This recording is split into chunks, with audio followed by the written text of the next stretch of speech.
અહીં ઉપસ્થિત માનનીય સંચાલક શ્રી, શિક્ષકગણ અને મારા નાના નાના વિદ્યાર્થીઓ, આપ સર્વને હોળીના પાવન પર્વની હાર્દિક શુભકામનાઓ।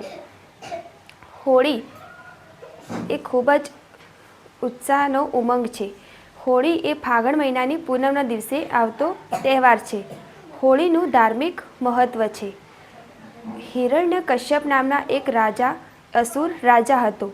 તેનો પુત્ર પ્રહલાદ જે ખૂબ જ ભગવાનનો ભક્ત હતો તે તેના પિતાને ગમતું ન હતું।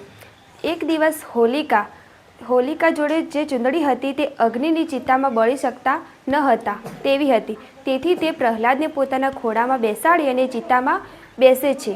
ત્યારે હવાના કારણે ચૂંદડી ઉડી જાય છે। તે હોલિકા બળીને ભસ્મ થઈ જાય છે અને પ્રહલાદ ભગવાનનો ભક્ત હોવાથી તે બચી જાય છે। ત્યારથી તે દિવસની ખુશીમાં હોળીનો તહેવાર મનાવવામાં આવે છે। હોળીના દિવસે લોકો લાકડા અને છાણા ભેગા કરે છે અને રાત્રે ચોકમાં તેને પ્રગટાવે છે। ધાણી વડે તેની પૂજા કરે છે। ત્યારબાદ હોળીની પ્રદક્ષિણા કરીને શ્રીફળ હોમે છે। હોળીની પૂજા કરે છે।